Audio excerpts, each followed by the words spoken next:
In this video, I'm going to share with you 3 secrets to becoming a better Latin dancer. My name is Brian B. I'm Miss Megan. So whether we're dancing like rumba, right, or we're dancing cha-cha, what are some things as a leader and follower that can make us better dancers socially and or competitively? We're going to focus on the social aspect. First thing is, I have a question for you. How many legs do you have? You have 2 legs, right? And they're going to dance in 2 tracks. And oftentimes what happens is we end up dancing across our tracks, and this is going to cause us to not be able to be as stable in our body and not be able to lead and follow better. But let's go back one step further than that. We're going to put our feet together. We're going to take our toes out just a little bit. So if I put the ball of my foot between there, that's about how much turnout we're going to dance with. So all of my steps are going to have that amount of turnout. Why? Well, if I were to bend and straighten my legs, which I need to do to move, right? We're not even talking about Cuban motion, but just to move, I have to bend and straighten my legs. If I bend and straighten my legs with my feet turned out, try this at home, feels pretty comfortable. Now, humor me. Turn your toes in, bend and straighten your legs. That feels terrible, probably doesn't look very good. So as a rule, if I'm dancing rumba, I don't want to step on my feet turned out because it's going to make the rotations to places much more difficult, right? So second thing we talked about, or part 2 of the first part, is that we have 2 feet and 2 tracks, meaning when I step forward, I'm going to step forward on its own track and forward on its own track. Now, before you catch me, if you have a coach and you say, well, it's 1 track, Brian. Well, it might look like 1 track because as I step with turnout, it'll look like it's all on 1 track. But if you look more closely, the balls of my feet are on separate tracks. Now, why does this matter? If I do something like, I'm going to dance outside my partner in cha-cha. Cha-cha-cha. If I have no rotation, I don't dance in 2 tracks, I'm crossed over. And you can kind of see that this looks a little awkward and it feels a little awkward. Thank you, Megan, for following my terrible lead. But if I can practice dancing in 2 tracks, right, and I dance 1, 2, 3, 4, and 1. Now I need to dance over here. So I want to rotate my standing foot so I can dance in my 2 tracks. If I came back, cha-cha-cha, and I want to rotate this way, I don't want to step across myself. There's Megan rotating and me stepping across myself. So what she feels if I step across myself is, if we dance the whole thing, 1, 2, 3, we'll just dance a basic, and then we'll go outside part on this side. If I step across myself, all she's feeling is my body stepping across. If I rotate myself, now I'm rotating my standing foot and I'm rotating her, and now we can access different moves more easily, right?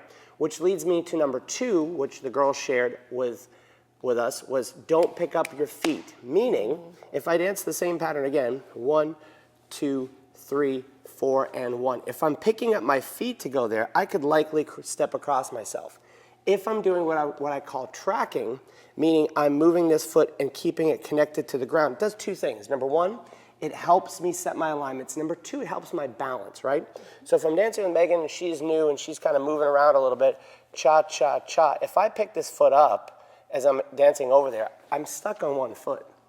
If I keep this foot attached to the ground, 1, 2, 3, 4, and 1, and I keep this foot attached to the ground, I'm very stable, right? Megan pushing me, like I can stabilize myself because I have pressure on that foot. If I didn't, Megan pushing me, like you can see that I'm stuck, and now we're pushing and pulling on each other, right? So that's number 2. Here's a way to practice it. If I'm walking forward in 2 tracks, that's pretty straightforward and easy, but the best way to practice this is to rotate. I want to dance to this corner. I don't want to step across myself in 2 tracks. I want to use this 2-track principle and this tracing of my toe, and Megan's doing a good job of it. We're rotating and then we step. Now we're stepping forward and we're not tied up in our feet. We rotate and we step forward. Here's likely what happens when we start to rotate. We don't rotate enough, and you can see my feet are crisscrossed and I don't rotate enough, and it feels less good. So there's your drill, is to practice rotating and stepping to an angle, rotating and stepping to an angle. If we put this toe in front of us, we started square, and we rotated this way, it's the same thing in reverse. I rotate my standing foot and I'm in 2 tracks. I rotate my standing foot and I'm in 2 tracks. We talked about pushing and pulling on each other.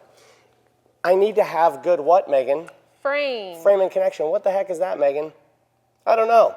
So it's the ability for us to communicate. It's easiest here. So if you're dancing your basics like a rumba box, right? I can just dance my rumba box with no frame, right? But then I have to engage my frame to move my partner. I want to have it engaged the whole time. What do I mean by that? Right here, Megan is feeling my hand on her this way and a little pressure here, right? So all of this is working together. How much do I give her? Just enough so she doesn't have to fight me, right? But she can feel the different directions that I'm going to go. And I'm going to use that, if we practice this, I'm going to use that to practice rotating her to step, let's say, outside partner, right? Cha, cha, cha. I'm going to practice using my frame. Notice my feet are turning as well, that I can then create a new direction. It becomes harder when we get down to one hand, but it's the same principle. So right here, if I'm just dancing a basic, she can feel my pressure towards her, she can feel my pressure away. So either one of those, 2, 3, cha, cha, cha. Same thing here, she's feeling that pressure away. I could even rotate her, bingo, to a new direction, 2, 3, cha, cha, cha. She feels no rotation, so she stays square.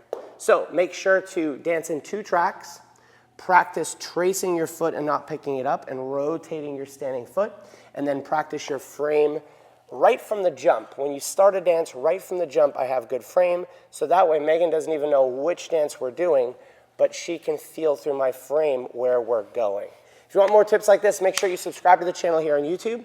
Check us out on socialdanceonline.com. I'll leave a link right here. It's like Netflix for dancers.